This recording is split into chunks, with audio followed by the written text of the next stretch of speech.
Praise God, హల్లెలూయా. ప్రభువును రక్షకుడినైన యేసుక్రీస్తు నామంలో మీ అందరికీ శుభములు తెలియచేస్తూ ఉన్నాను. ప్రియులారా, ఈ పరిశుద్ధ పునరుత్థాన దినములో దేవుని సన్నిధిలో చేరి దేవుణ్ణి స్తుతించి ఆరాధించుటకు ప్రభువు మనకిచ్చిన ఈ మంచి అవకాశాన్ని బట్టి ప్రభువుని నేను స్తుతిస్తూ ఉన్నాను. దేవుని నామానికే మహిమ కలుగును గాక. ఆలస్యం లేకుండా దేవుని వాక్యాన్ని చదువుకొని ప్రార్థన చేసుకొని ధ్యానించుకుందాము. మీ బైబిల్ గ్రంథాన్ని మొదటి రాజుల గ్రంథము 21వ అధ్యాయము 17వ వచనంలోనికి తెరిచి చేయాల్సిందిగా కోరుతూ ఉన్నాను. మొదటి రాజుల గ్రంథము 21వ అధ్యాయము 17వ వచనము నుండి కొన్ని మాటలు మనము చదువుకుందాం. అప్పుడు యెహోవా వాక్కు తిష్బీయుడైన ఏలీయాకు ప్రత్యక్షమై ఇలాగు సెలవిచ్చెను. నీవు లేచి షోమ్రోనులోనున్న ఇశ్రాయేలు రాజైన ఆహాబును ఎదుర్కొనుటకు బయలుదేరుము. అతడు నాబోతు యొక్క ద్రాక్ష తోటలో ఉన్నాడు. అతడు దానిని స్వాధీనపరుచుకొనబోయెను. నీవు అతన్ని చూసి ఇలాగు ప్రకటించుము. యెహోవా సెలవిచ్చినదేమనగా, దీన్ని స్వాధీనపరుచుకొనవలెనని నీవు నాబోతును చంపించితివి గదా. యెహోవా సెలవిచ్చినదేమనగా, ఏ స్థలమందు కుక్కలు నాబోతు రక్తమును నాకెనో ఆ స్థలమందే కుక్కలు నీ రక్తమును నిజముగా నాకునని అతనితో చెప్పెను. అంతటా ఆహాబు ఏలీయాను చూసి, నా పగవాడా, నీ చేతిలో నేను చిక్కుబడితినా అని పలుకగా, ఏలీయా ఇట్లనెను, యెహోవా దృష్టికి కీడు చేయుటకు నిన్ను నీవే అమ్ముకొని ఉన్నావు గనుక నా చేతిలో నీవు చిక్కితివి.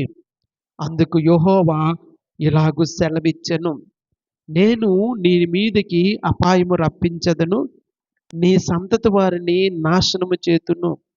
అల్పులేమి గనులేమి ఇశ్రాయేలు వారిలో ఆహాబు పక్షమున ఎవరునూ లేకుండా పురుషులందరినీ నిర్మూలము చేతును. ఇశ్రాయేలు వారు పాపము చేయుటకు నీవు కారకుడివై నాకు కోపము పుట్టించితివి గనుక నెబాతు కుమారుడైన యెరోబాము కుటుంబమునకును అహియా కుమారుడైన బయెషా కుటుంబమునకును నేను చేసినట్లు నీ కుటుంబమునకు చేయుదునని యెహోవా సెలవిచ్చుచున్నాడు. మరియు యెజెబెలును గూర్చి యెహోవా సెలవిచ్చినదేమనగా, యెజ్రెయేలు ప్రాకారమునొద్ద కుక్కలు యెజెబెలును తినివేయును. పట్టణమందు చచ్చు ఆహాబు సంబంధికులను కుక్కలు తినివేయును. బయటి భూములలో చచ్చువారిని ఆకాశ పక్షులు తినివేయునని చెప్పెను. ప్రార్థన చేసుకుందాం. పరిశుద్ధుడు అయిన తండ్రి, ప్రేమ కలిగిన ఆయన, వందనాలు చెల్లిస్తూ ఉన్నాను. మహాగణుడువు, మహోన్నతుడువు, సర్వశక్తిమంతుడువు నీవు గనుక కృతజ్ఞతలు చెల్లిస్తూ ఉన్నాను. ఈ పరిశుద్ధ పునరుత్థాన దినములో నీ పాద సన్నిధిలో చేరి నిన్ను స్తుతించి ఆరాధించుటకు మీరు మాకిచ్చిన ఈ భాగ్యాన్ని బట్టి వందనాలు చెల్లిస్తూ ఉన్నాను. దాసుడు తన యజమానుడి వైపు చూస్తూ ఉండినట్లుగా, దాసురాలు తన యజమానురాలి చేతి వైపు చూస్తూ ఉండినట్లుగా ఈ ఉదయకాల సమయంలో మీ వైపు ఆశతో చూస్తూ ఉన్నాము. దేవా, మీరు మమ్మల్ని దర్శించండి, మీ కృప చూపించండి. నిండు మనసుతో స్తుతిస్తూ ఉన్నాను. యేసుక్రీస్తు నామంలో స్తుతించి ప్రార్థిస్తూ ఉన్నాను, కొనియాడుతూ ఉన్నాను. పరిశుద్ధాత్మదేవ, మీరే మాకు పరిచర్య చేయమని ప్రార్థిస్తూ ఉన్నాను. జీవము గల పరమ తండ్రి, ఆమేన్, ఆమేన్. దై విల్ బి డన్, నీ చిత్తము నెరవేర్చబడునుగాక అనే ఈ సిరీస్లో ప్రియులారా, ఏలియా జీవితంలో నుండి కొన్ని సందర్భాలను మనము ధ్యానం చేస్తూ ఉన్నాము. ప్రియులారా, గడిచిన కాలంలో ఏలియా చేసినటువంటి అద్భుత కార్యము లేదా దేవుడు ఏలియా ద్వారా జరిగించినటువంటి అద్భుత కార్యాన్ని గురించి ధ్యానం చేసి ఉన్నాము. ఆకాశము నుండి అగ్నిని బలిపీఠం మీదకు తెప్పించి దహన బలి పశువును, కట్టెలను, బలిపీఠం మీద ఉన్న వాటన్నింటినీ దహించి వేసినట్లుగా గడిచిన వారాల్లో మనం చెప్పుకున్నాము. ఆ తరువాత బయలుదేవతకు ప్రవక్తలయ్యున్న వారిని ఒక్కరిని తప్పించుకోనియ్యకుండా వారందరినీ హతమార్చినట్లుగా దేవుని వాక్యములో మనం చెప్పుకున్నాము. ఆ సంగతి రానైనటువంటి యెజెబెలు విని ప్రవక్త అయినటువంటి ఏలీయా విషయంలో పగపట్టి, రేపు ఇటువంటి దినానికి వాని వలె నీ ప్రాణమును కూడా చేస్తాను అని శపథము చేసినందుకు ఏలీయా భయపడి ఆ అరణ్యములోనికి పారిపోయినట్లుగా లేదా అరణ్యములోనికి వెళ్ళిపోయినట్లుగా గడిచిన వారములో మనము చెప్పుకున్నాము. ప్రియులారా, మరణాపేక్ష కలిగిన వాడై ఏలీయా ఇంత మట్టుకు చాలును, నా పితరుల కంటే నేను గొప్పవాడిని కాదు, నా ప్రాణము తీసుకొనమని ఏలీయా ప్రార్థన చేసినప్పుడు ప్రియులారా, యెహోవా దూత అతనిని దర్శించి అతను నిద్రిస్తూ ఉంటుండగా అతనిని ముట్టి అతనిని బలపరిచినట్లుగా గడిచిన వారములో మనము ధ్యానం చేసుకున్నాము. దేవుని నామానికి మహిమ కలుగును గాక. ఒకసారి గట్టిగా హల్లెలూయా చెబుదామా? హల్లెలూయా. ప్రియులారా, ఆ వచనాన్ని ఒక్కసారి మీకు జ్ఞాపకం చేస్తాను. రాజుల మొదటి గ్రంథము 19వ అధ్యాయము 7వ వచనము. అయితే యెహోవా దూత రెండవ మారు వచ్చి అతనిని ముట్టి, నీ శక్తి నీ శక్తికి మించిన ప్రయాణము నీకు సిద్ధమై ఉన్నది, నీవు లేచి భోజనము చెయ్యమని చెప్పెను. దేవుని నామానికి మహిమ కలుగును గాక. హల్లెలూయా. ప్రియులారా, గడిచిన వారములో మనము చెప్పుకున్నాము, రెండవ మారు. మొదటిసారి దేవుడు అతన్ని దర్శించినప్పుడు లేదా బలపరిచినప్పుడు లేదా అతన్ని తట్టి లేపినప్పుడు ఆయన తిరిగి పరుండునట్లుగా మనం చూస్తూ ఉన్నాము. కానీ రెండవసారి దేవుని కృప ఆయన మీదకు రావడము ఆశీర్వాదకరమైనటువంటి సంగతి. ప్రియులారా, రెండవసారి ఒకవేళ దేవుడు మనల్ని పిలువకపోయినట్లయితే, రెండవసారి దేవుడు మనల్ని దర్శించకపోయినట్లయితే ప్రియులారా, ఈ దినాన ఈ రక్షణ మనకు ఉండేది కాదేమో, దేవుని సేవ మనకు ఉండేది కాదేమో. కానీ దేవుని మహాకృపను బట్టి రెండవ మారు దేవుడు మనలను పిలిచి బలపరిచి ప్రోత్సాహపరిచి ఆయన సేవలోనికి మనలను పంపిస్తూ ఉన్నాడు. దేవుని నామానికి మహిమ కలుగును గాక. హల్లెలూయా. హల్లెలూయా. ప్రియులారా, 8వ వచనంలో చదివినట్లయితే అతడు లేచి భోజనము చేసి ఆ భోజనపు బలము చేత 40 రాత్రింబగళ్ళు ప్రయాణము చేసి దేవుని పర్వతమని పేరు పెట్టబడిన హోరేబునకు వచ్చి, ప్రియులారా, అతడు భోజనము చేసి ఆ భోజనపు బలము చేత 40 రాత్రింబగళ్ళు ఆయన ప్రయాణము చేశాడు. ఇది మహా అద్భుతం ప్రియులారా. ఒక్క భోజనపు బలము చేత 40 రాత్రులు 40 పగళ్ళు ప్రయాణము చేసి దేవుని పర్వతమైన హోరేబునకు రావడం అనేది విశేషమైన సంగతి, అద్భుతమైన సంగతి. దేవుని నామానికి మహిమ కలుగును గాక. హల్లెలూయా. హల్లెలూయా. దేవుని పర్వతమని పేరు పెట్టబడిన హోరేబునకు వచ్చెను. ప్రియులారా, సీనాయి పర్వతములో ఒక భాగాన్ని హోరేబు అని పిలుస్తారని గడిచిన కాలములో నేను చదువుకొని ఉన్నాను. ప్రియులారా, కనుక ఆ సీనాయి పర్వతము దగ్గరకు, హోరేబు పర్వతము దగ్గరకు దేవుని యొద్దకు ఆయన తిరిగి రావడం అనేది చాలా ఆశీర్వాదకరమైనటువంటి సంగతి. అయితే అక్కడ ఉన్నటువంటి ఒక గుహలో ఆయన బస చేసినట్లుగా కూడా దేవుని వాక్యం మనకు బోధిస్తూ ఉంది. 9వ వచనము, అచ్చట ఉన్న ఒక గుహలో చేరి బస చేసును.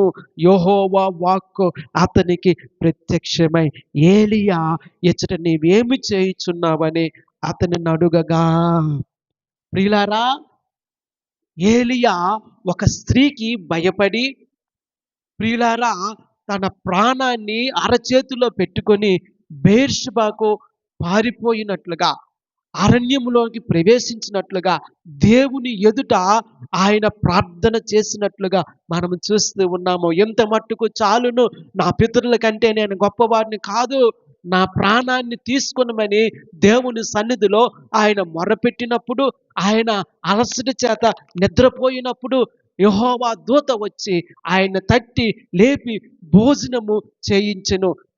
తరువాత అతడు తిరిగి పరుండినప్పుడు రెండవ మారు యెహోవా దూత ఆయనను ముట్టి లేపి బలపరిచి, నీ శక్తికి మించిన ప్రయాణము నీ కొరకు ఉన్నది. దేవుని నామానికి మహిమ కలుగును గాక. హల్లెలూయా. ప్రియులారా, నేను ఎప్పుడు చెప్తున్న మాట, మన ప్రయాణం ఇంకా ముగింపు అవలేదండి, లేదా దేవుడు మన విషయంలో సంపూర్ణము కాలేదు. ప్రియులారా, ఒక సంగతిని జ్ఞాపకం చేస్తూ ఉన్నాను.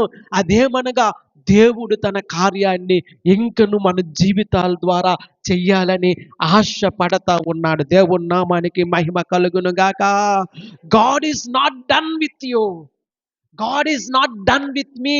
దేవుడు తన ఎడల మన ఎడల చేయనటువంటి ఆ కార్యాన్ని ఇంకా ముగించలేదు.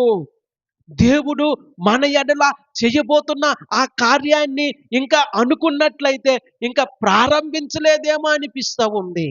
ప్రియులారా, దేవుడు గొప్ప కార్యాన్ని నీ ద్వారా, నా ద్వారా, మన ద్వారా, సంఘము ద్వారా చేయాలని ఉద్దేశించి ఉన్నాడు గనుక ఎవ్వరూ కూడా నిర్వీర్యపడవలసిన అవసరత లేదని ప్రభువు పేరట నేను మీకు జ్ఞాపకం చేస్తూ ఉన్నాను. ఎటువంటి పరిస్థితి అయినా, ఎటువంటి అవమానాలైనా, ఎటువంటి నిందలైనా, ఎటువంటి ఆర్థిక సమస్యలైనా, ఎటువంటి కుటుంబ సమస్యలైనా, ప్రియులారా, దేవుని వాక్యములో మనం చూస్తూ ఉన్నాము, ఇంకా దేవుడు మన ద్వారా జరిగించవలసిన పని అయిపోలేదు. ఇంకా దేవుడు మన ద్వారా జరిగించవలసిన పని ముగింపుకు రాలేదు. ఇంకా దేవుడు మన ద్వారా జరిగించవలసిన పని పూర్తి కాలేదు ప్రియులారా. కనుక మన నడుములు కట్టుకొని దేవుడు మన ద్వారా ఏ కార్యాన్ని చెయ్యాలని ఉద్దేశిస్తూ ఉన్నాడో ఆ కార్యము చెయ్యులాగున మనమందరము తిరిగి బలపరచబడాలని ప్రభువు పేరట నేను మీకు జ్ఞాపకం చేస్తూ ఉన్నాను. దేవుని నామానికి మహిమ కలుగును గాక. ఎటువంటి నిరాశ నీ జీవితంలో ఉంది, ఎటువంటి నిస్సత్తువ నీ జీవితంలో ఉంది, ఎటువంటి దుఃఖము, ఎటువంటి బాధ, ఎటువంటి శ్రమ, ఎటువంటి హింస, ఎటువంటి కరువు, ఎటువంటి ఆవేదన నీ జీవితంలో ఉందో నాకైతే తెలియదు. కానీ ప్రతి పరిస్థితిలో దేవుడు తన కార్యాన్ని చేయడానికి ఇష్టపడుతూ ఉన్నాడు. God is not done with us. ప్రియులారా, దేవుడు తన కార్యాన్ని కొనసాగిస్తూ ఉన్నాడు. నీ శక్తికి మించిన ప్రయాణము నీ కొరకు ఉంది. నీ శక్తికి మించిన కార్యాలు దేవుడు చెయ్యాలని ఇష్టపడతా ఉన్నాడు. ఇంకా అవి నీ జీవితంలో ప్రారంభం కాలేదేమో, అవి నీ జీవితంలో ఇంకా ఒక కొలిక్కి రాలేదేమో. గ్రహించుకో, దేవుడు చేయబోతున్న కార్యములు ఆశ్చర్యకరములు. దేవుడి నామానికి మహిమ కలుగును గాక.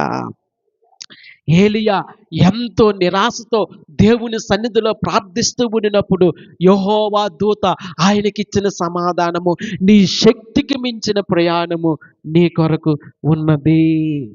కనుక రెండవ మారు ఆయన భోజనము చేసి ఆ భోజనపు బలము చేత 40 రాత్రులు పగళ్ళు ప్రయాణము చేసి హోరేబు అని పేరు పెట్టబడిన దేవుని పర్వతము యొద్దకు చేరుకున్నట్లుగా మనం చూస్తూ ఉన్నాము. అక్కడ ఒక గుహలో చేరి బస చేస్తూ ఉంటుండగా యెహోవా ప్రశ్న, ఏలియా, ఇక్కడ నీవేమి చేస్తూ ఉన్నావు? దేవుని నామానికి మహిమ కలుగును గాక. ఏలియా, నువ్విక్కడ ఏం చేస్తూ ఉన్నావు? దేవుడు నీ పేరు పెట్టి పిలుస్తూ ఉన్నావు. ప్రియులారా, దేవుడు నీ పేరు పెట్టి పిలుస్తూ ఉన్నాడు. నీకిక్కడ ఏం పని? నీవిక్కడ ఏం చేస్తూ ఉన్నావు? నీవు ఉండాల్సిన చోటు వేరు, నీవు ఉండాల్సినటువంటి ప్రదేశం వేరు, నీవు చేయాల్సిన పని వేరు, నీవు చేయవలసిన సంగతి వేరు. ఇక్కడ నువ్వేం చేస్తూ ఉన్నావు? దేవుని నామానికి మహిమ కలుగును గాక. హల్లెలూయా. మంచి ప్రశ్న ప్రియులారా, నాకు ఇష్టమైన ప్రశ్న. ఇక్కడ నువ్వేం చేస్తూ ఉన్నావు? ప్రియులారా, ఈ ఉదయకాల సమయంలో ఒక ప్రశ్న మీ ముందుంచుతూ ఉన్నాను. మనం ఏం చేస్తూ ఉన్నాం? దేవుని చిత్తంలో ఉన్నామా? దేవుని ప్రణాళికలో ఉన్నామా? దేవుడు అప్పగించిన పనిని చేయడానికి ఇష్టపడుతూ ఉన్నామా? దేవుడు ఏ పిలుపైతే మన ఎడల పిలుచున్నాడో ఆ పిలుపును నెరవేర్చడానికి ఇష్టపడుతూ ఉన్నామా? లేక ఒక గుహలో దాక్కుని ఉన్నామా? ప్రియులారా, ఒకవేళ ఒక గుహలో దాక్కున్న పరిస్థితి మనలో ఉండినట్లయితే బయటకు వచ్చి దేవుని స్వరాన్ని వినాలని దేవుడు ప్రశ్నిస్తూ ఉంటుండగా ఆ ప్రశ్నకు ప్రత్యుత్తరం ఇవ్వాలని ప్రభువు పేరట నేను మిమ్మల్ని కోరుతూ ఉన్నాను. హల్లెలూయా, హల్లెలూయా. ఏలియా గుహలో దాగుకోవడం కాదండి. ఆ ఉద్దేశము కొరకు దేవుడు ఏలియాని పంపించలేదు. ప్రియులారా, గుహలో తన్ను తాను దాక్కోవడానికి, తన ప్రాణాన్ని తన్ను కాపాడుకోవడానికి దేవుడు ఏలియాని పిలవలేదు. ఇంకా ఎంతో పని ఉంది, ఇంకా ఎంతో పరిచర్య ఉంది, చెయ్యటానికి కావలసిన పరిచర్య ఇంకా ఎంతో మిగిలి ఉంది. అందుకే దేవుడు సూటిగా ప్రశ్నిస్తూ ఉన్నాడు, ఏలియా, నువ్విక్కడ ఏం చేస్తూ ఉన్నావు? నీ పనేంటి? నిన్ను దాక్కోవడానికి నేను పంపించానా? కాదు కాదు ప్రియులారా. అందుకు ఏలియా ఎటువంటి ప్రత్యుత్తరం ఇస్తూ ఉన్నాడో ఇక్కడ మనం చూద్దాము.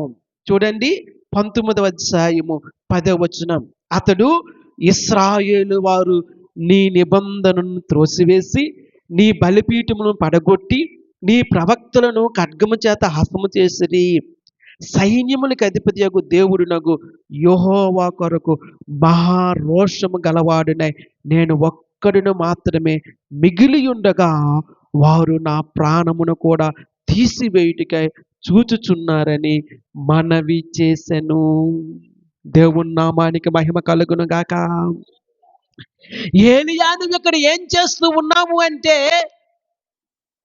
ఆయన ఇస్తున్నటువంటి ప్రత్యుత్తరము, ఇదిగో యెహోవా కొరకు రోషము కలిగిన వాడినై నేనొక్కడిని మాత్రమే ఉంటుండగా నా ప్రాణాన్ని తీయటానికి వారు ప్రయత్నం చేస్తూ ఉన్నారని దేవునికి ప్రత్యుత్తరం ఇస్తూ ఉన్నాడు. ప్రియులారా, ఈ మాట మనము గ్రహించుకోవలసినటువంటి సంగతి. దేవునికి తెలియదా అటువంటి పరిస్థితులు ఉన్నాయని? దేవునికి తెలియదా యెజబెలు తనను చంపాలని ప్రయత్నం చేస్తూ ఉందని? దేవునికి తెలియదా? ప్రియులారా, దేవుడు అంత ఎరిగి ఉన్నాడు. ఆయనకు మరుగై ఉన్నది ఏది లేదు. ఆయనకి సమస్తము తెలిసే ఉన్నది. కానీ ఆ పరిస్థితుల్లో ఏలియా అక్కడ ఉండటం అనేది దైవ చిత్తము కాదు. దేవుని నామానికి మహిమ కలుగును గాక. హల్లెలూయా, హల్లెలూయా. తనకు అప్పగించబడినటువంటి ఆ పనిని చేయటానికి ఆయన ముందుకు వెళ్ళాలే తప్ప అక్కడ ఉంటూ దేవుని చిత్తానికి వేరుగా ఉండాల్సినటువంటి అవసరత లేదు. పరిచర్యలో కొన్నిసార్లు ఇటువంటి పరిస్థితులు మనకి ఎదురవుతూ ఉంటాయి.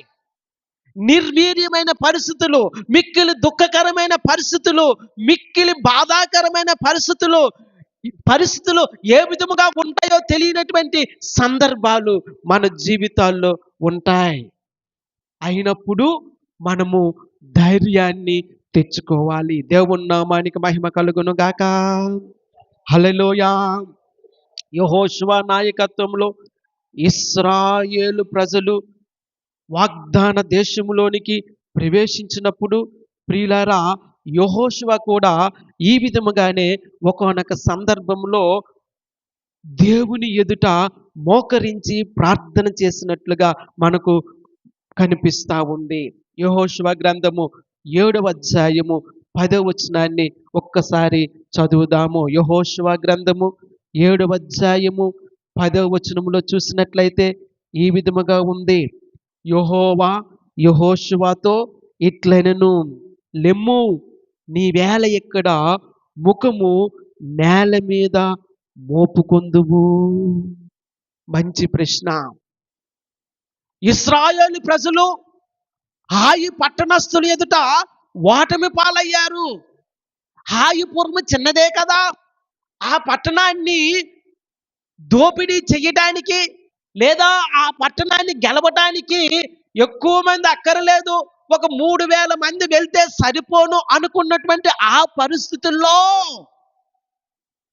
ఇశ్రాయేలు ప్రజలు హాయి పట్టణం ఎదుట నిలువలేక హతమైపోయినట్లుగా ఓటమిని అనుభవించినట్లుగా మనం చూస్తూ ఉన్నాము. ఆ సంగతి యెహోషువ చూసి దినమెల్లా యెహోషువ నిబంధన మందసం ఎదుట మోకరించి ప్రార్థన చేస్తూ ఉంటుండగా, దేవుని మందసం ఎదుట యెహోషువ ప్రార్థన చేస్తూ ఉంటుండగా, దేవుడు అతనితో చెప్పినటువంటి మాట, యెహోవా యెహోషువతో ఇట్లనెను, లెమ్ము, నీవేళ ఇక్కడ ముఖము నేల మోపుకొందువు. ఎందుకు నీ ముఖాన్ని నేల మీద ఇక్కడ పెట్టి ఉన్నావు? నీ ప్రజలు పాపం చేసి ఉన్నారు. నీ ప్రజలలో ఒకరు పాపము చేసి ఉన్నారు. నాకు వ్యతిరేకముగా పాపము చేసి నేను వారికి విధించినటువంటి ఆ కట్టడలకు వ్యతిరేకముగా జీవించి ఉన్నారు కనుక, ఆ పాపాన్ని బట్టి నీ ప్రజలు ఓడిపోయి ఉన్నారు కనుక, నీవు వెళ్ళి మొదట ఆ పాపాన్ని నీ ప్రజల్లో నుండి తీసివేయు, పాప ప్రక్షాళన జరిగించు. దేవుని నామానికి మహిమ కలుగును గాక.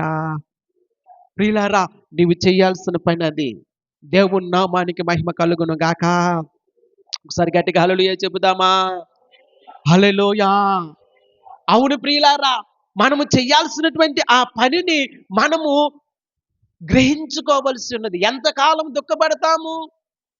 ఏలియా ఇశ్రాయేలు ప్రజల వరకు దుఃఖపడతా ఉన్నాడు. ఇశ్రాయేలు ప్రజలు దేవునికి వ్యతిరేకంగా జీవిస్తున్న దాన్ని బట్టి బాధపడుతూ ఉన్నాడు. దేవునితో ఆయన చెప్తున్న మాట, ఇదిగో ఇశ్రాయేలు ప్రజలందరూ నీకు వ్యతిరేకముగా పాపము చేసి ఉంటుండగా, నీ కొరకు రోషము కలిగిన వారుడై నేను ఒక్కడనే ఉంటుండగా నా ప్రాణాన్ని తీయటానికి వారు చూస్తూ ఉన్నారని దేవుడు చెప్తూ ఉన్నప్పుడు, అయితే కరెక్టే, కానీ నీవెక్కడ ఉండడం మంచిది కాదు. దేవుని నామానికి మహిమ కలుగును గాక. హల్లెలూయా. ఒకానొక సందర్భంలో సౌలు దేవుని మాట వినకుండా పాపము చేసినప్పుడు, దేవునికి వ్యతిరేకముగా తిరిగినప్పుడు, ఇశ్రాయేలు ప్రజలందరూ దేవుని ఎదుట సరైనటువంటి ప్రవర్తన లేనప్పుడు, అప్పుడు ప్రవక్తగా ఉన్న సమూయేలు కూడా ఆ విధముగానే బాధపడినట్లుగా మనం చూస్తూ ఉన్నాము.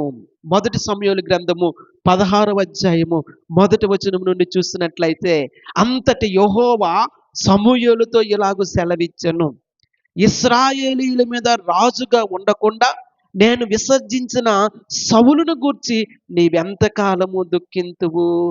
మంచి ప్రశ్న. ప్రియులారా, ఎంతకాలము దుఃఖిస్తావు? రాజు దేవుని మాట వినట్లేదు, ప్రజలు దేవుని మాట వినట్లేదు, అయితే నీవు ఆ స్థితిలో ఎంతకాలము దుఃఖిస్తావు?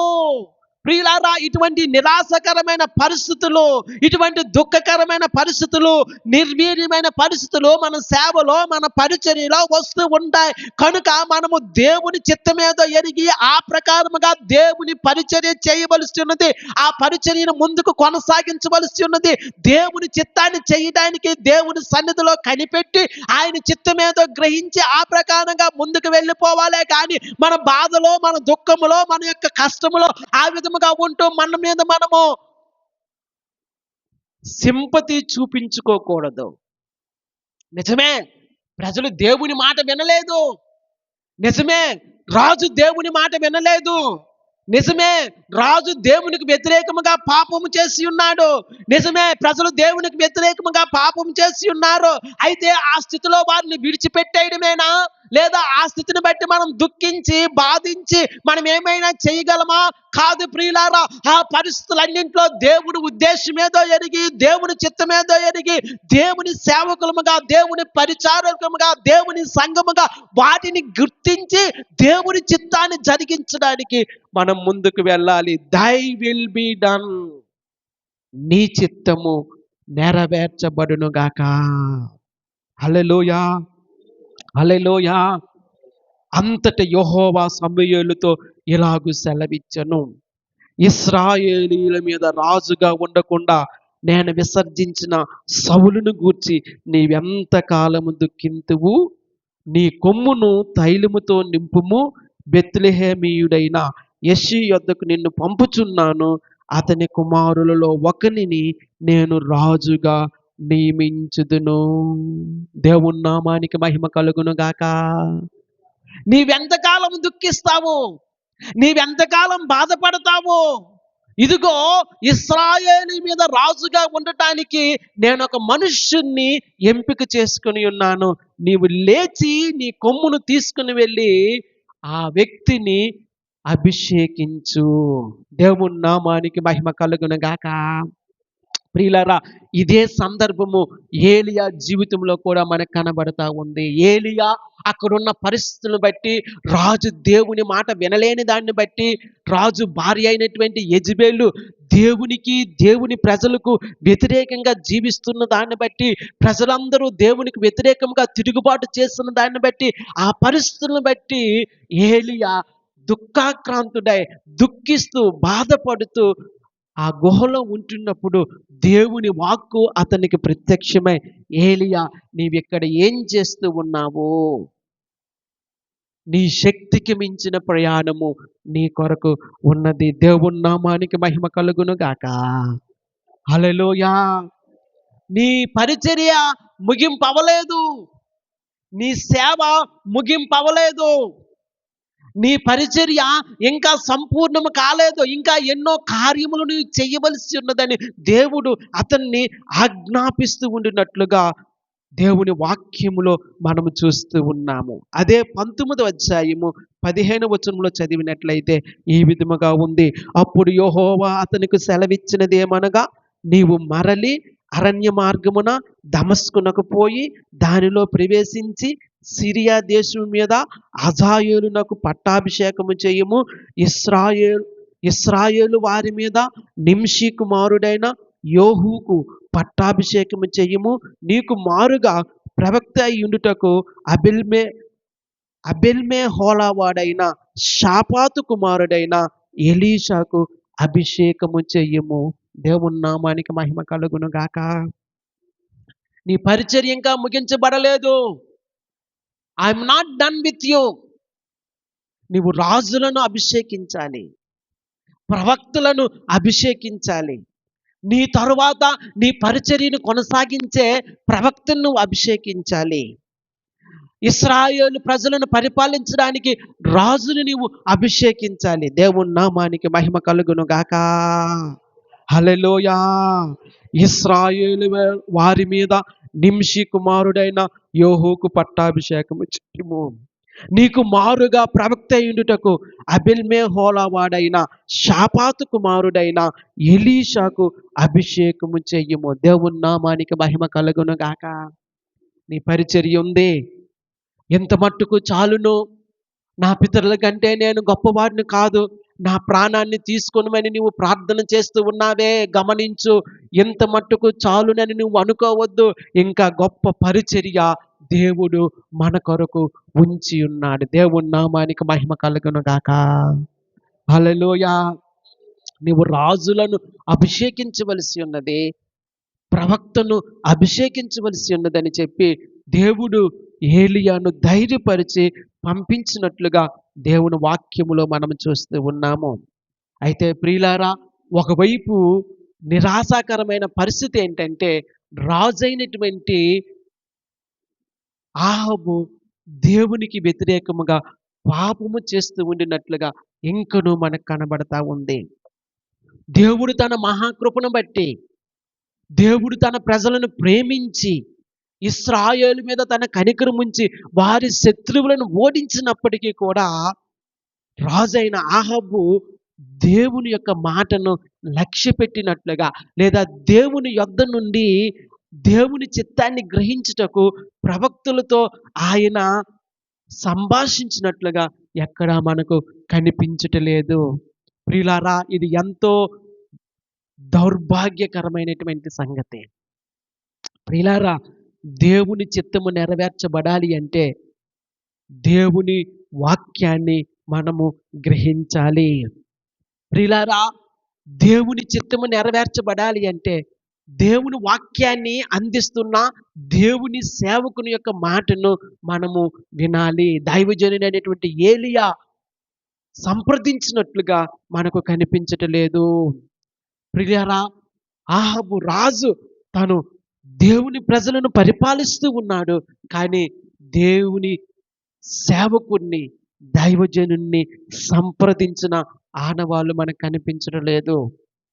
అయితే దేవుడు అతన్ని ప్రేమించి, దేవుడు అతన్ని కనికరించి తన శత్రువులను ఓడించినట్లుగా 21వ అధ్యాయంలో, క్షమించండి, 20 అధ్యాయంలో మనకు కనబడతా ఉంటుంది. ప్రియులారా, సిరియా రాజు అయినటువంటి బెన్హదదు, సిరియా రాజు అయినటువంటి బెన్హదదు, ఇశ్రాయేలు రాజు అయినటువంటి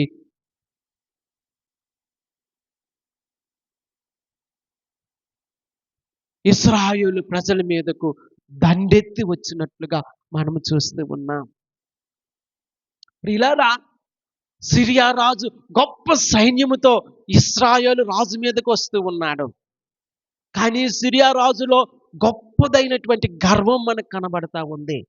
ఇశ్రాయేలు దేవుడిని వారు అవమానించినట్లుగా కనబడతా ఉంది. ఇశ్రాయేలు దేవుడు కొండలకే దేవుడు అన్నట్లుగా వారు తలస్తూ ఉన్నారు. ప్రియులారా, దేవుడు ఇశ్రాయేలు పక్షముగా నిలువబడి వారి శత్రువులైనటువంటి సిరియా రాజులను ఓడించినట్లుగా 20 అధ్యాయంలో మనకు చాలా స్పష్టంగా కనబడతా ఉంది. దేవుని నామానికి మహిమ కలుగును గాక. హల్లెలూయా, హల్లెలూయా. ప్రియులారా, దేవుని యొక్క మహాకృపను బట్టి తన శత్రువులను ఓడిస్తున్నప్పటికీ కూడా రాజైన ఆహాబుకు బుద్ధి జ్ఞానము లేదండి. దేవుణ్ణి అనుసరించాలి, దేవుణ్ణి వెంబడించాలి, దేవుని మాట వినాలి, దైవజనుని చెప్పిన మాట ప్రకారము జీవించాలి అనేటువంటి ఆలోచన అతనికి లేదు. ఇంకను దేవునికి వ్యతిరేకముగానే జీవిస్తూ ఉన్నాడు. కానీ దేవుడు తన ఎడల గొప్ప కృపను చూపెడుతూ ఉండినట్లుగా దేవుని వాక్యములో మనము చూస్తూ ఉన్నాము. దేవుని నామానికి మహిమ కలుగును గాక. హల్లెలూయా, హల్లెలూయా. 20 అధ్యాయము 23వ వచనాన్ని ఒక్కసారి మనం చదువుదాము. అయితే సిరియా రాజు సేవకులు అతనితో ఇలాగూ మనవి చేసిరి, వారి దేవతలు కొండ దేవతలు గనుక వారు మనకంటే బలవంతులైరి. అయితే మనము మైదానమందు వారితో యుద్ధము చేసిన ఎడల నిశ్చయముగా వారిని గెలుచుదుము. దేవుని నామానికి మహిమ కలుగును గాక. హల్లెలూయా.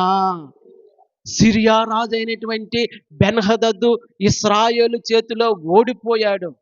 అయితే సిరియా రాజు అయినటువంటి ఆయన సేవకులు అతనితో చెప్పిన మాట, వారి దేవుడు కొండలకు దేవుడు, అందుకే వారి చేతిలో మనం ఓడిపోయాము, మైదానంలో మనము యుద్ధం చేస్తున్నట్లయితే మనము గెలుస్తామని చెప్పినప్పుడు సిరియా రాజు అయిన బెన్హదదు తన యొక్క సైన్యాన్ని బలపరుచుకొని మరొకసారి ఆయన మీదకు, ఇశ్రాయేలు రాజు మీదకు, ఇశ్రాయేలు ప్రజల మీదకు దండెత్తి వచ్చినట్లుగా మనము చూస్తూ ఉన్నాము. అప్పుడు దేవుడిచ్చినటువంటి సమాధానం ఏంటో 28వ వచనంలో కనబడతా ఉంది. అప్పుడు దైవజనుడైన ఒకడు వచ్చి ఇశ్రాయేలు రాజుతో ఇట్లనెను, యెహోవా సెలవిచ్చినదేమనగా, సిరియనులు యెహోవా కొండలకు దేవుడే గాని లోయలకు దేవుడు కాడని అనుకొందురు. అయితే నేను యెహోవానై ఉన్నానని మీరు తెలుసుకున్నట్లు ఈ గొప్ప జన సమూహమంతయు నీ చేతికి అప్పగించెదను. దేవుని నామానికి మహిమ కలుగును గాక. సిరియా వాళ్ళు అనుకుంటూ ఉన్నారు, యెహోవా దేవుడు కొండలకే దేవుడు, యెహోవా దేవుడు ఇశ్రాయేలుకే దేవుడు అని అనుకుంటూ ఉన్నారు. కాదు, నేను అందరికీ దేవుడినని తెలుసుకొనులాగున, నేను సార్వభౌముడును, సర్వాధికారిని, సర్వశక్తిమంతుడినైన దేవుడినని ప్రజలందరూ ఎరుగులాగున, ఇశ్రాయేలందరూ ఆ సంగతిని గ్రహించులాగున నీ శత్రువులైనటువంటి సిరియా వారిని, విస్తారమైన జన సైన్యాన్ని నీ చేతులకి నేను అప్పగిస్తూ ఉన్నాను. దేవుని నామానికి మహిమ కలుగును గాక. హల్లెలూయా. యెహోవా సెలవిచ్చినదేమనగా, సిరియన్లు యెహోవా కొండలకు దేవుడే కాని లోయలకు దేవుడు కాడని అనుకొందురు. అయితే నేను యెహోవానై ఉన్నానని మీరు తెలుసుకున్నట్లు ఈ గొప్ప జన సమూహం అంతయు నీ చేతికి అప్పగించుచున్నాను. ప్రియులారా, యెహోవా దేవుడు కొంతమందికే దేవుడు కాదు. యెహోవా దేవుడు కొండలలో నివసించే వారికి దేవుడే కాదు. యెహోవా దేవుడు సర్వ సృష్టికర్త, సర్వ మానవాళికి ఆయన దేవుడై ఉన్నాడు. దేవుని నామానికి మహిమ కలుగును గాక. హల్లెలూయా, హల్లెలూయా. యేసుక్రీస్తు ప్రభువారు అందరికీ ప్రభువు. నిన్న సువార్తలో మేము ఆ సంగతినే ప్రచురము చేసి ఉన్నాము. యేసుక్రీస్తు ప్రభువారు అందరికీ ప్రభువు. ప్రియులారా, ఒక జనాంగానికో, ఒక తెగకో, ఒక ప్రజలకో ఆయన దేవుడు మాత్రమే కాదండి, సర్వ సృష్టికి. ఈ భూమండలం మీద నివసిస్తున్న వారందరికీ యెహోవా దేవుడై ఉన్నాడు. యేసుక్రీస్తు ప్రభువై ఉన్నాడు. పరిశుద్ధాత్ముడు దేవుడై ఉన్నాడు. త్రియైక దేవుడై ఉన్నాడు. దేవుని నామానికి మహిమ కలుగును గాక. హల్లెలూయా, హల్లెలూయా. ప్రియులారా, దేవుని వాక్యంలో చాలా స్పష్టంగా చూస్తూ ఉన్నాము. సిరియన్లు అనుకుంటున్నారు మేము కొండలకే దేవుడని. సిరియన్లు అనుకుంటూ ఉన్నారు నేను కొండలకే దేవుడని, కానీ నేను యెహోవానై ఉన్నానని వారు గ్రహించులాగున, సర్వలోకము గ్రహించులాగున విస్తారమైన ఆ జన సైన్యాన్ని మీ చేతులకి నేను అప్పగిస్తూ ఉన్నాను. దేవుని నామానికి మహిమ కలుగును గాక. హల్లెలూయా. ప్రియులారా, ఆ సైన్యాన్నంతటిని దేవుడు ఇశ్రాయేలు రాజు చేతికి అప్పగించినప్పుడు ఇశ్రాయేలు రాజు దానిని సద్వినియోగం చేసుకోలేదండి. ఒక్క రోజులోనే ఇశ్రాయేలీలు సిరియా సైనికుల్లో 1,00,000 మందిని హతము చేశారు. అలా కాకుండా 27,000 మంది సైనికులను ప్రాకారం వారి మీద పడగా హతమైపోయారు. ప్రియులారా, దేవుడు నీ శత్రువును ఓడిస్తాడు. దేవుని నామానికి మహిమ కలుగును గాక. వాడెంత గొప్పవాడైనా, వారు ఎంత మందిగా నీ మీదకు పడినా, ప్రియులారా, దేవుడు నీ శత్రువును ఓడిస్తాడనే సంగతిని మరొకసారి నేను మీకు జ్ఞాపకం చేస్తూ ఉన్నాను. నీ శత్రువుతో పోరాడేవాడు ఆయనే. నీ శత్రువుతో యుద్ధము చేసేవాడు ఆయనే. యుద్ధము యెహోవాదే. నీవు దేవుని మాట వినినట్లయితే, దేవుని సంగతులను పాటించినట్లయితే, ధర్మశాస్త్రానికి లోబడినట్లయితే, ఆయన చెప్పిన మాట ప్రకారము నీవు విన్నట్లయితే, నీ పక్షాన యుద్ధం చేయటానికి దేవుడు ఎప్పుడూ కూడా ఉన్నాడు అనే సంగతిని జ్ఞాపకం పెట్టుకో. ప్రియులారా, ఆహాబు దేవుని మాట అనుసరించకపోయినా, దేవుని ప్రజలు దేవుని పద్ధతులు పాటించకపోయినా, దేవుడు వారిని క్షమించి, వారిని ప్రేమించి, వారి శత్రువులను వారి యొద్ద నిలవకుండా ఓడింపజేసినప్పటికీ కూడా ఇశ్రాయేలీలు ఆ సంగతిని గ్రహించలేకపోవడము చాలా దురదృష్టకరమైనటువంటి సంగతి. సిరియా రాజు యొక్క పనివారిలో కొంతమంది వచ్చి చెప్పిన మాట ఏమిటంటే, ఇదిగో ఇశ్రాయేలు రాజులు కరుణ కటాక్షం కలిగిన వారు గనక మనం వెళ్ళి లోబడిపోయినట్లయితే మనల్ని క్షమిస్తారు అని అన్నప్పుడు, వారు ఆహాబు నొద్దకు వచ్చినప్పుడు ఆహాబు వారిని క్షమించి విడిచిపెట్టినట్లుగా, వారితో సంధి చేసుకున్నట్లుగా, వారితో నిబంధన చేసుకున్నట్లుగా మనము చూస్తూ ఉన్నాము. ప్రియులారా, ఇది దేవుని దృష్టిలో అవిధేయత. సౌలును దేవుడు పంపించి నీవు వెళ్ళి అమాలేకీయులందరినీ భూమి మీద లేకుండా హతము చేయమని చెప్పినప్పుడు, శపించబడిన పశువులను తీసుకుని వచ్చి సౌలు దేవునికి వ్యతిరేకముగా పాపము చేయటం వలన రాజ్యాన్ని కోల్పోయినట్లుగా మనము చూస్తూ ఉన్నాము. ఇప్పుడు దేవుడు దేవుని శత్రువులైన సిరియా వారిని, ఇశ్రాయేలు శత్రువులైన సిరియా వారిని ఆయన చేతికి అప్పగించినప్పుడు, రాజు చేతికి అప్పగించినప్పుడు, రాజు వారిని విడిచిపెట్టడం అనేది దేవుని దృష్టిలో గొప్ప అవిధేయత. అందుకు ప్రభువు ఏమంటున్నాడో ఒక్కసారి చదువుదాము. అదే 20 అధ్యాయము 41వ వచనం నుండి లేదా 42వ వచనం నుండి చూసినట్లయితే, అప్పుడు అతడు యెహోవా సెలవిచ్చినది ఏమనగా, నేను శపించిన మనుష్యుని నీవు నీ చేతిలో నుండి తప్పించుకొని పోనిచ్చితివి. శపించిన పశువులను తీసుకుని వచ్చి రాజైన సౌలు దేవునికి వ్యతిరేకముగా పాపం చేసి ఉన్నాడు.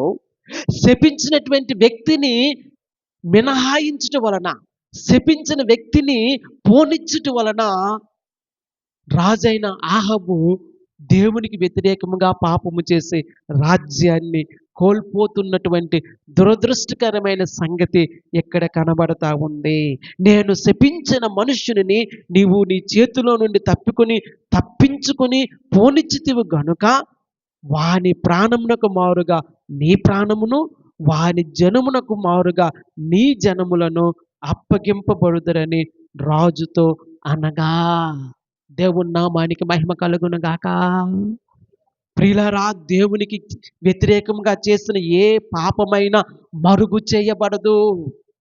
దేవునికి వ్యతిరేకంగా చేసిన ఏ తిరుగుబాటైనా మరుగు చేయబడదు. దానికి ప్రతిఫలాన్ని మనము అనుభవిస్తాము. దానికి ప్రతిఫలాన్ని మనము ఏదో ఒక సమయంలో, ఏదో ఒక సందర్భంలో అనుభవిస్తాము. ప్రియులారా, ఇక్కడ ఆహాబు దేవునికి వ్యతిరేకముగా తిరుగుబాటు చేస్తూ, ఇదిగో దేవుని యొక్క శత్రువు ఆయన తన చేతికి అప్పగించినప్పటికీ కూడా ప్రియులారా అతన్ని పోనిచ్చి అతన్ని మినహాయించినందున దేవుడు చెప్తున్న మాట, నేను శపించిన వానిని నీవు పోనిచ్చితివి గనుక దాని పర్యవసానం ఏంటో తెలుసా? వాని ప్రాణమునకు మారుగా నీ ప్రాణమును, వాని జనులకు మారుగా నీ జనములను అప్పగించబడుదురు. అవును ప్రియులారా, కొన్నిసార్లు మనం అనుకుంటూ ఉంటాం ఇది చిన్న పాపమే. కొన్నిసార్లు మనం అనుకుంటూ ఉంటాం ఇది చిన్న అవిధేయతే. కొన్నిసార్లు మనం అనుకుంటూ ఉంటాం ఇది చిన్న సంగతే. కానీ ప్రియులారా, అది దేవుని దృష్టిలో ఎంతో అవిధేయత. ప్రియులారా, చిన్న అవిధేయతే కదని, చిన్న పాపమే కదని నిర్లక్ష్యం చెయ్యవద్దు. ప్రియులారా, ఆ చిన్న అవిధేయత గొప్ప నష్టాన్ని తీసుకుని వస్తూ ఉంది. ఆహాబు చేతికి సిరియా రాజు అప్పగింపబడినప్పుడు సిరియా రాజును విడిచిపెట్టినట్లుగా, పోనిచ్చినట్లుగా మనం చూస్తూ ఉన్నాము. ఆ అవిధేయత వలన దేవుడు అంటూ ఉన్నాడు, వాని ప్రాణానికి బదులుగా నీ ప్రాణమును, వాని జనులకు బదులుగా నీ జనులను అప్పగిస్తూ ఉన్నాను. ఆ మాట రాజు విన్నప్పుడు దేవుని వాక్యములో ఉంది, అతడు తన మూతిని ముడుచుకున్నాడంట. 43వ వచనంలో, ఇశ్రాయేలు రాజు మూతి ముడుచుకొనిన వాడై కోపముతో షోమ్రోనులోని తన నగరునకు వచ్చెను. దేవుని ఉద్దేశము, దేవుని చిత్తము, దేవుని మాట తెలియచేయబడుతున్నప్పుడు దాన్ని దిద్దుకోవాలి.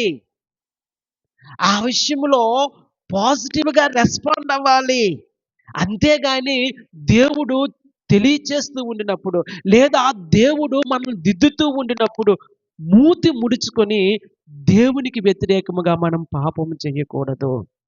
రాజు దిద్దుకోవాలి, ఆహాబు దిద్దుకోవాలి. నిజమే ప్రభువా, నిజమే రాజా, నా వలన తప్పయింది, నన్ను క్షమించు అని ప్రార్థన చేస్తుంటే బాగుండేదేమో. నేను చేసింది పొరపాటే.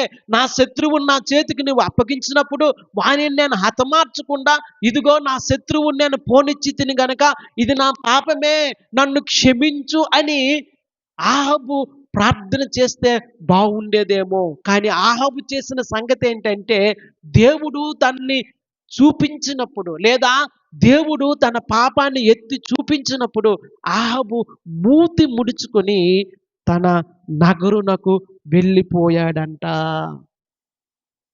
ప్రియులారా, మూతి ముడుచుకోవడం అనేది మంచిది కాదు.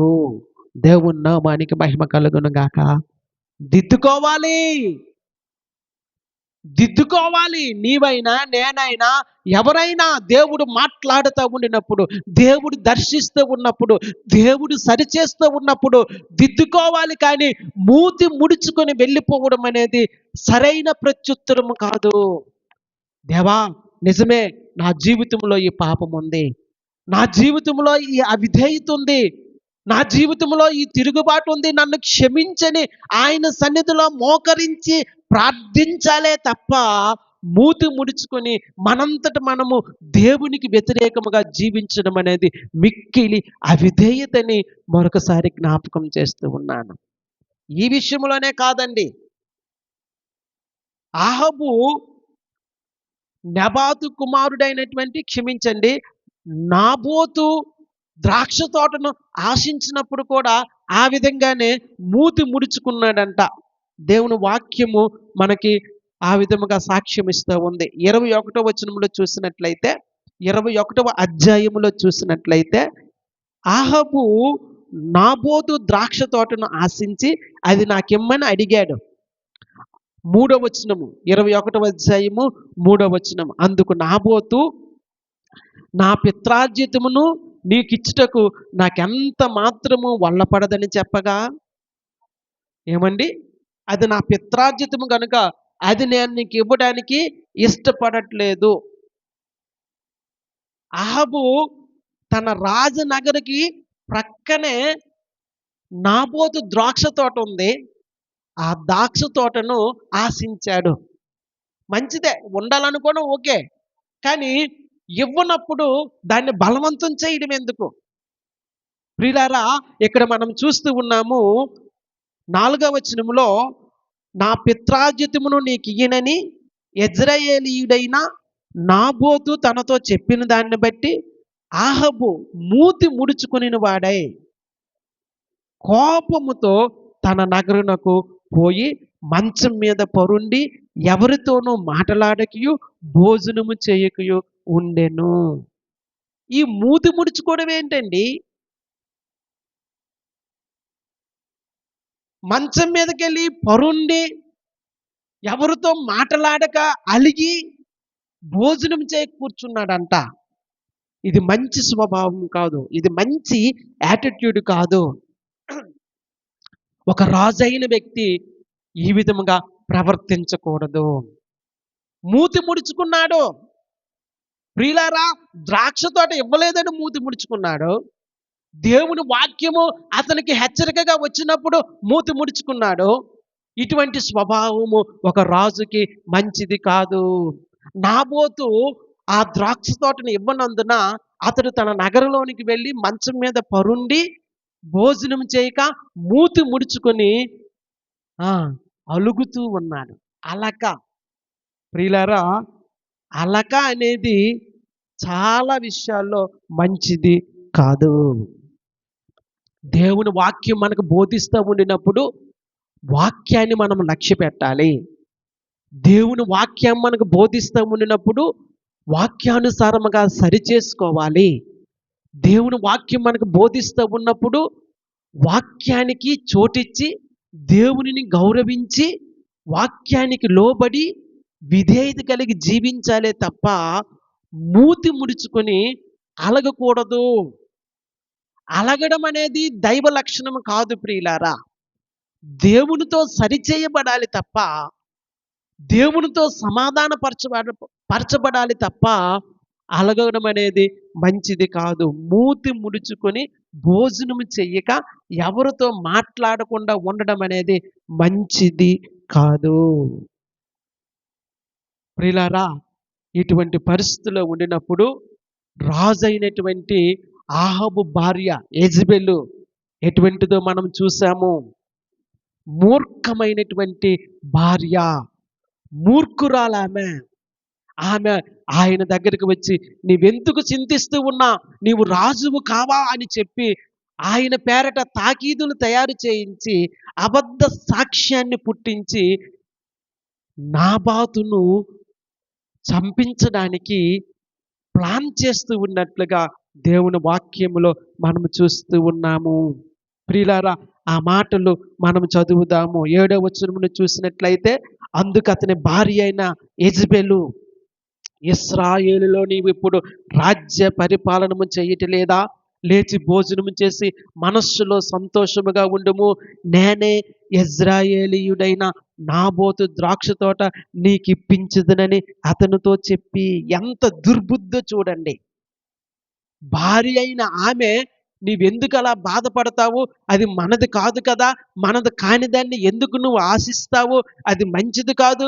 లేచి భోజనం చెయ్యమని చెప్పుంటే బావుండేదేమో. కానీ భార్య చెప్పిందేంటంటే, అది నేను ఎలాగైనా నీకు ఇప్పిస్తాను. నువ్వు లేచి భోజనం చెయ్యి అంటూ ఉంది. మా ఊర్లో ఒక సామెత చెప్తా ఉంటారు. అదేంటంటే దెబ్బలాటకి మగోళ్ళు బయలుదేరితే ఆడోళ్ళు చురకత్తులు అందిస్తా ఉంటారంట. మగాళ్ళు దెబ్బలాటకి బయలుదేరుతా ఉంటే ఆడోళ్ళు కత్తులు అందిస్తా ఉంటారంట. ప్రియులారా, ఇది మంచిది కాదు. ఇక్కడ యెజబెల్ అనేటువంటి ఈ స్త్రీ, ఇంతకుముందు నేను చెప్పాను ప్రియులారా, ఆమె సింబాలిక్‌గా ఒక వ్యవస్థను సూచిస్తా ఉంది. ఆమె సింబాలిక్‌గా ఒక యాటిట్యూడ్‌ని చూపెడతా ఉంది. యెజబెల్ అనేటువంటి ఈ స్త్రీ, ఆమె ఆలోచన ఎంతో ప్రమాదకరమైనది. భార్యను వ భార్య భర్తను ఓదార్చాలి, కరెక్టే. కానీ కత్తులు అందించకూడదండి. ఏమండి? భార్య భర్తను ధైర్యపరచాలి, కరెక్టే. కానీ నేను ఏ విధముగానైనా ఆ ద్రాక్ష తోటని నేను నీకు తెప్పిస్తానని చెప్పి భర్తను ఆమె చెప్తూ ఉంది. అది మంచిది కాదు. ఆమె ఏం చేసిందో చూడండి 8వ వచనం నుంచి. ఆహాబు పేరట తాకీదులు వ్రాయించి అతని ముద్రతో ముద్రించి ఆ తాకీదును నాబోతు నివాసము చేయుచున్న పట్టణపు పెద్దలకును సామంతులకును పంపెను. ఆ తాకీదులో వ్రాయించినదేమనగా, ఉపవాస దినము జరగవలెనని మీరు చాటించి నాబోతును జనులందరి ఎదుట నిలవబెట్టి, నీవు దేవునిని రాజును దూషించుతువని అతని మీద సాక్ష్యము పలుకుటకు పనికి మాలిన ఇద్దరు మనుష్యులను సిద్ధపరచుడి. తీర్పు అయిన మీదట అతనిని బయటకు తీసుకుని పోయి రాళ్లతో చావగొట్టుడి. ఎంత కిరాతకమైనటువంటి ప్రణాళిక చూడండి. ఎంత కిరాతకమైనటువంటి ఆలోచన చూడండి. ఒక స్త్రీ ఆ విధముగా ఆలోచించడము మిక్కిలి ప్రమాదకరము. ఒక స్త్రీ ఆ విధముగా నడిపించడము మిక్కిలి ప్రమాదకరము.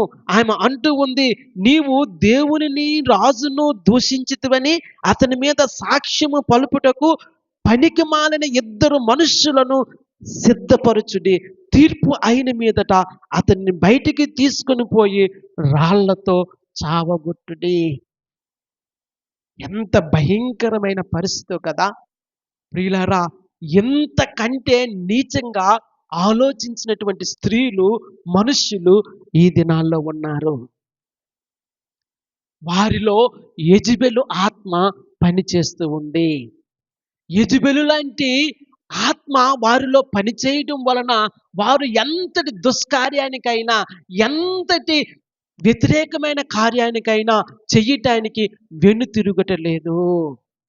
ప్రియులారా, అటువంటి వారు చాలా ప్రమాదకరమైనటువంటి సంగతి.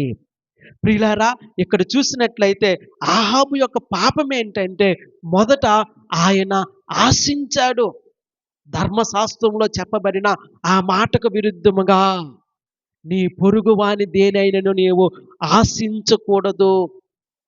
ప్రియులారా, ఆహాబు తన పొరుగువాడైనటువంటి నాబాతు యొక్క ద్రాక్ష తోటను ఆశించాడు. ఆశించి అబద్ధ సాక్ష్యం చెప్పించాడు. అబద్ధ సాక్ష్యము. ప్రియులారా, ఎక్కడ దొరుకుతారో పనికి మాలిన వారు.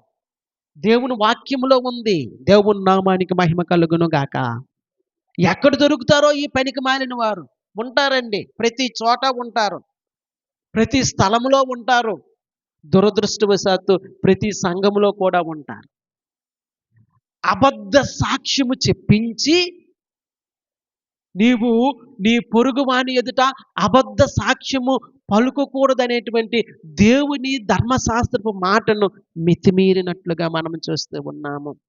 నీవు నరహత్య చేయకూడదు అని దేవుని ధర్మశాస్త్రంలో చెప్పబడిన దానికి వ్యతిరేకముగా ఆహాబు తన భార్య నరహత్య చేయటానికి వెనుకాడటలేదు. నీవు దొంగతనము చెయ్యకూడదని దేవుని మాట తెలియజేసిన ప్రకారముగా దొంగతనము చెయ్యటానికి ఆహాబు అతని భార్య వెనుకాడటలేదు. ఆహాబులో అతని భార్యలో ఉండేటువంటి పాపము. మొదట ఆశించారు, అబద్ధ సాక్ష్యము చెప్పించారు, నరహత్య చేసి దొంగతనము చేసి ఉన్నారు. ప్రియులారా, ఇటువంటి వారు నాయకులుగా ఉండడం అనేది చాలా చాలా ప్రమాదకరమైనటువంటి సంగతి. దేవుని నామానికి మహిమ కలుగును గాక. హల్లెలూయా, హల్లెలూయా, హల్లెలూయా. ఈ పరిస్థితులన్నిటినీ దేవుడు చూస్తూ ఉన్నాడు ప్రియులారా. ఈ పరిస్థితులు దేవుడు చూడక ఉండలేదు, దేవునికి మరుగై ఉండలేదు ప్రియులారా. ఈ పరిస్థితులన్నిటిని చూసి ప్రవక్త అయిన ఏలియాను రాజు నద్దకు పంపిస్తూ ఉన్నాడు. అదే మాట ఈ దినాన మనం చదువుకుని ఉన్నాము. నీ పాపము నిన్ను పట్టిస్తూ ఉంది. ప్రియులారా, నీకు ఎవరు తెలీదు, నాకు అధికారం ఉందని నువ్వు అనుకోవచ్చు. ఎవరికి తెలీదు, నాకు పొగరుందని నువ్వు అనుకోవచ్చు. ఎవరికి తెలీదు, నాకు పాపులారిటీ ఉందని నువ్వు అనుకోవచ్చు. కానీ ప్రియులారా, దేవుని వాక్యం మనకు తెలియచేస్తూ ఉంది, నీకు అధికారం ఉన్నా, నీకు పాపులారిటీ ఉన్నా, నీవు చేసినటువంటి సంగతి దేవునికి మరుగై ఉండలేదు. ఆయన సమస్తాన్ని చాలా స్పష్టంగా చూస్తూ ఉన్నాడు కనుక ప్రవక్త అయిన ఏలియాను రాజు వద్దకు పంపించి అతనితో మాట్లాడుతూ ఉన్నాడు. 21వ అధ్యాయము 17వ వచనంలో చూసినట్లయితే, అప్పుడు యెహోవా వాక్కు తిష్బీయుడైన ఏలియాకు ప్రత్యక్షమై ఇలాగూ సెలవిచ్చెను, నీవు లేచి షోమ్రోనులోనున్న ఇశ్రాయేలు రాజైన ఆహాబును ఎదుర్కొంటకు బయలుదేరము. అతడు నాబోతు యొక్క ద్రాక్ష తోటలో ఉన్నాడు, అతడు దానిని స్వాధీనపరుచుకొనబోయెను. నీవు అతనిని చూసి ఇలాగు ప్రకటించుము, యెహోవా సెలవిచ్చినదేమనగా, దీన్ని స్వాధీనపరుచుకొనవలనని నీవు నాబోతును చంపితివి గదా. యెహోవా సెలవిచ్చినదేమనగా, ఏ స్థలమందు కుక్కలు నాబోతు రక్తమును నాకునో ఆ స్థలమందు కుక్కలు నీ రక్తమును నిజముగా నాకునని అతనితో చెప్పెను. ప్రియులారా, మనుష్యుడు ఏమి విత్తుతాడో ఆ పంటనే కోస్తాడు. ఆశించాడు, దౌర్జన్యముగా తీసుకోవాలని, లాక్కోవాలని ప్రయత్నం చేశాడు. అబద్ధ సాక్ష్యములను పుట్టించాడు, నరహత్య చేశాడు, దొంగతనం చేశాడు. ప్రియులారా, ఆయన చేసిన పాపము ఊరకనే పోదు. ఏ కుక్కలైతే నాబోతు శరీరాన్ని, రక్తాన్ని నాకాయో అదే స్థలములో కుక్కలు నీ రక్తాన్ని నాకుతాయి. మనుష్యుడా, నీవు ఏమి విత్తుతావో ఆ పంటనే కోస్తావు. గమనిస్తూ ఉన్నారా? దేవుని నామానికి మహిమ కలుగును గాక. ప్రియులారా, ఈ దినాల్లో చూసినట్లయితే ఎక్కడ చూసినా కబ్జాలే. ఒకరి స్థలం ఒకరు ఆక్రమించుకోవడం, ఒకరి స్థలాన్ని ఒకరు తీసుకోవడం, లాక్కోవడం, బలవంతం చేయడం, ఇటువంటి పరిస్థితులు మనం చూస్తూ ఉన్నాము. ఇవన్నీ కూడా అక్రమము. అందుకే దేవుని వాక్యములో ఉంది, అక్రమము విస్తరించబడినప్పుడు. అక్రమము విస్తరిస్తూ ఉంది ప్రియులారా. ఎక్కడ చూసినా తగాదాలే, ఎక్కడ చూసినా భూ తగాదాలే, ఎక్కడ చూసినా భూములు లాక్కునే పరిస్థితి. ప్రియులారా, ఇటువంటి పరిస్థితులు ఉన్నప్పుడు అక్కడ అక్రమము విస్తరిస్తూ ఉందని ఎరిగి దేవుని యందు భయభక్తులు కలిగి ఉండటానికి మనము పూనుకుందాము. దేవుని నామానికి మహిమ కలుగును గాక. హల్లెలూయా, హల్లెలూయా. ప్రియులారా, అక్రమం విస్తరించి ఉన్నది గనక దేవుని తీర్పు వారి మీదకి వచ్చింది. నీవు అధికారివై ఉండొచ్చు, నీవు రాజువై ఉండొచ్చు, నీకు పలుకుబడి ఉండొచ్చు, నీకు పాపులారిటీ ఉండొచ్చు, కానీ ఒక సంగతి గ్రహించు, దేవుడు తీర్పు తీర్చినప్పుడు నీ అధికారం అక్కడికి రాదు, నీ పాపులారిటీ అక్కడికి రాదు. మనుష్యుడా, నీవు ఏమి విత్తుతావో ఆ పంటనే కోస్తావు. దేవుని నామానికి మహిమ కలుగును గాక. హల్లెలూయా. ఈ మాట దేవుని సేవకుడు రాజునకు తెలియచేస్తూ ఉన్నప్పుడు ఆయన చెప్పిన సంగతి ఏంటో మనం చూద్దాం. చూడండి, రాజు దైవజనుడిని ఏ విధంగా పలకరిస్తూ ఉన్నాడో. 21వ అధ్యాయము 20వ వచనం. అంతటా ఆహాబు ఏలియాను చూసి, నా పగవాడా, నీ చేతిలో నేను చిక్కుబడి తినా. నా పగవాడా, ఆయన ఏ విధముగా సంబోధిస్తూ ఉన్నాడో చూడండి. దేవుని సేవకుడు రాజునకు పగవాడండి? దైవజనుడు రాజునకు పగవాడా?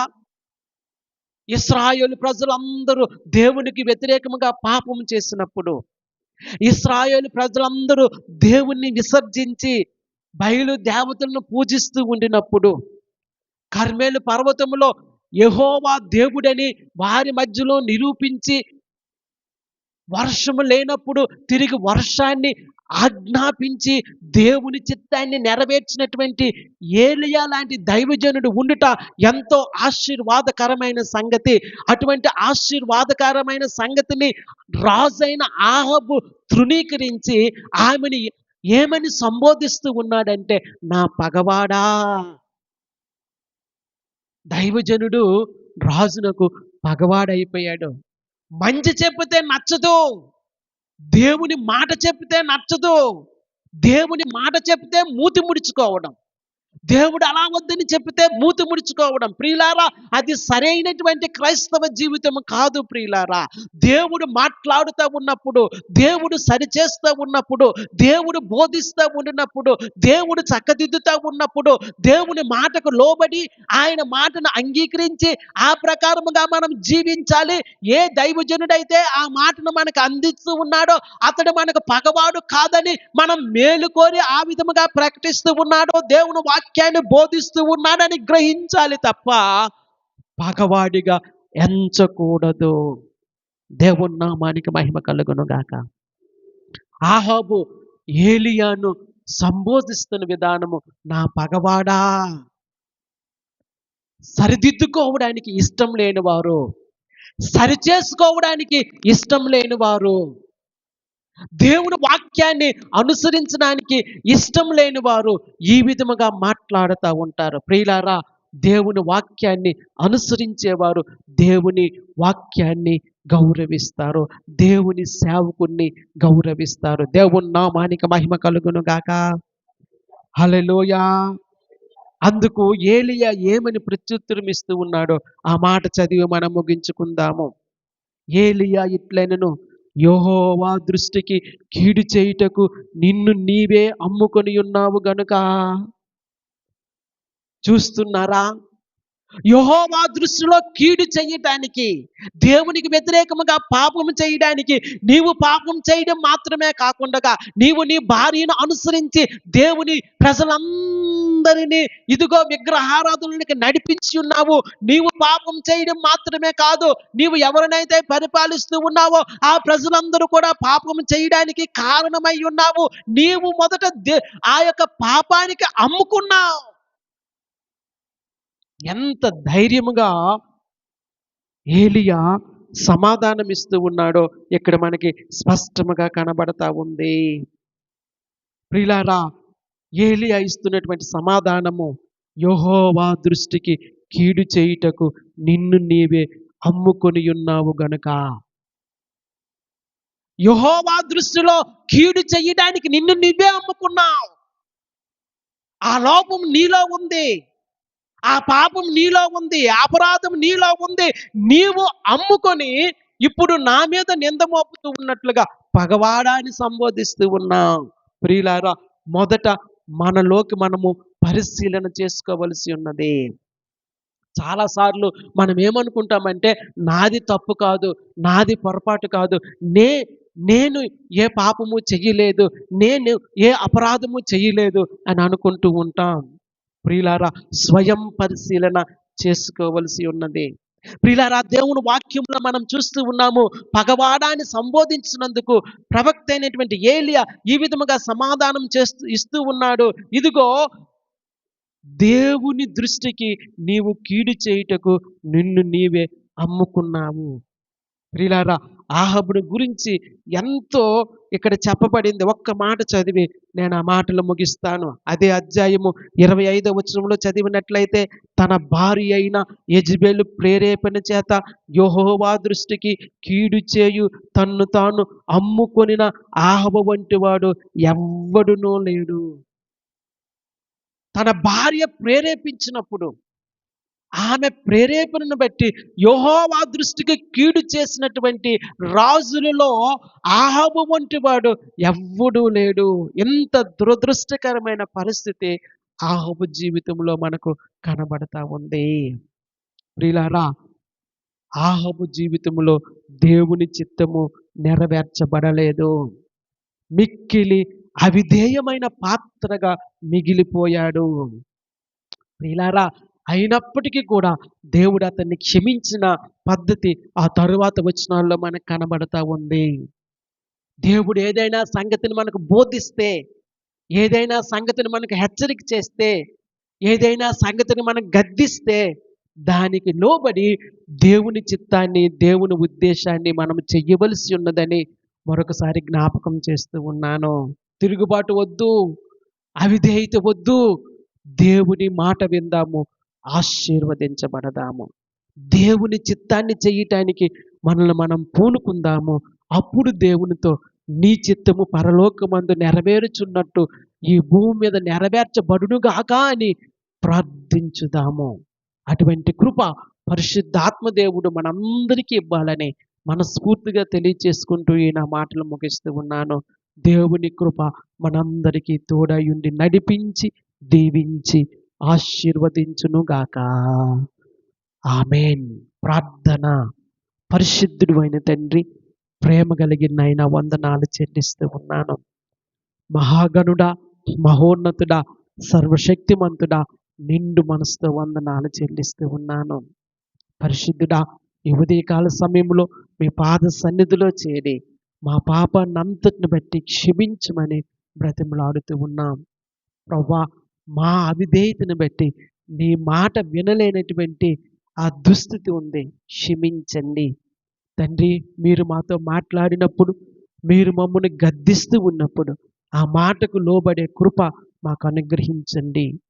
మూతి ముడుచుకొని మౌనవ్రతాన్ని పాటించిన ఆహాబులా కాకుండా పాజిటివ్గా రెస్పాండ్ అయ్యి మీ మాటకు తలవగ్గే కృప మాకు అనుగ్రహించమని ప్రార్థిస్తూ ఉన్నాను. మీ కృప చూపించండి.